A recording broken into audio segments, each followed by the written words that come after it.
buzuq odamlarga padaringga la'nat. Endi buni o'ylab topdim buni. O'ylab topdi. Endi buni modaga kirgizdimmi? Endi shu qoladi. Qachongacha bular mana shunaqa qilaveradi deydigan eshiklarni ochadigan odamlarga vayl bo'lsin deyapti. Chunki odamga qiyinchilik olib kelyapmiz. Bu hamma tomonlamagilar. Kiyimni modasini olib kirayotganlar ham shunga kiradi. Uy solishning modasi, o ichidagi addelka, saddelka, svarka, neki ish bo'layotgan bo'lsa, yangi moda chiqarayotganlar kimni qiynayapti?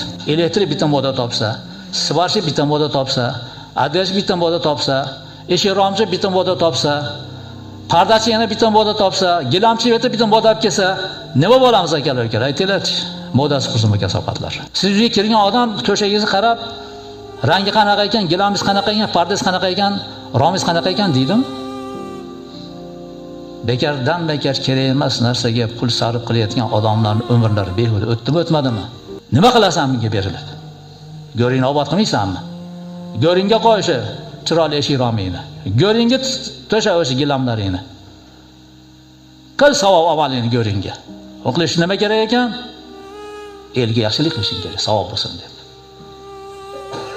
Foydang tegsin xalqqa. Kimga xalqqa foydasi tegadi? Kerak bo'lsa o'zini foydasi tegmaydigan odamlar bor. O'ziga ham foydasi tegmaydi uni.